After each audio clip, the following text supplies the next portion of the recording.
నమస్తే. భారతదేశం ఒక గొప్ప దేశం. ఒక చిన్న ఎగ్జాంపుల్ జీరోని తీసుకుందాం. భారతీయులు ప్రాచీన ఖగోళ శాస్త్రవేత్తలు బ్రహ్మగుప్త, ఆర్యభట్ట, వరహామీర లాంటి వారు మనకెన్నో గొప్ప గొప్ప విషయాలను అందించారు.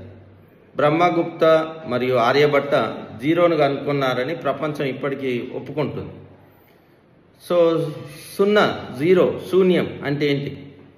భారతీయులు బాగా వేదాంతాన్ని చదివిన వారు. అంటే వచ్చేప్పుడు ఖాళీ చేతులతో వచ్చాం, పోయేప్పుడు ఖాళీ చేతులతో వెళ్తాం. కాబట్టి మన దగ్గర మిగిలేది సున్నా. ఆదిశంకర్లు కూడా మనకేం చెప్తారంటే జగత్ మిథ్య, బ్రహ్మం సత్యం అంటుంటారు. అంటే ఈ జగత్ అంతా మిథ్య అంటే వర్చువల్, నథింగ్, జీరో. జీరోని మనం అట్లా కనిపెట్టాం మేము. ఒకవేళ మనం జీరో మీద పేటెంట్ని కనుక తీసుకొని ఉండుంటే, లేదా అప్పుడు ఈ సూత్రాలు లేవు, కానీ అంటే పేటెంట్ సూత్రాలు లేవు, హక్కులు లేవు. ఒకవేళ మనం కనుక జీరోను మన పేటెంట్గా కనుక తీసుకొని ఉంటే ప్రపంచంలో అత్యంత ధనవంతులు ఎవరంటే ప్రతి భారతీయుడు అయ్యేవాడు.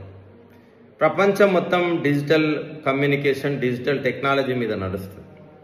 అంటే డిజిటల్ అంటే 0 and 1. ప్రపంచంలో ఎవడు కూడా జీరో వాడకుండా, ఒకవేళ వాడితే దానికి కొంత రాయల్టీ మనకు చెల్లిస్తే మనం కోటీశ్వర్లం అయిపోతాం.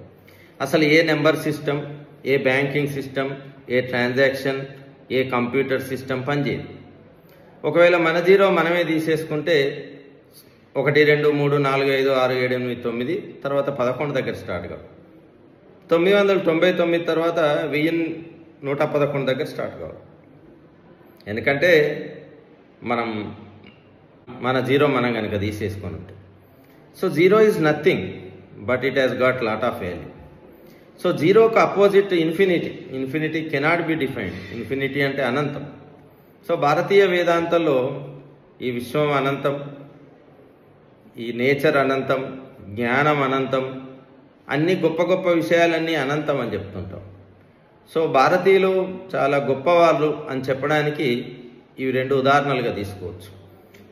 Zero is meaningless actually speaking. నా దగ్గర ఒక 12 అరటిపళ్ళు ఉన్నాయి, నేను ఒక వ్యక్తికి ఇచ్చాను, మళ్ళీ అతని దగ్గర నుంచి 12 అరటిపళ్ళు నేను రిటర్న్ తీసేసుకున్నా. ఆయన దగ్గర ఉన్న అరటిపళ్ళు ఎన్ని అంటే 0. యాక్చువల్గా జీరోకి మీనింగ్ ఏం లేదు. ఏమీ లేదు అని చెప్పడంలో కూడా భారతీయులు ఎంతో గొప్ప వైజ్ఞానికతను ప్రదర్శించారు.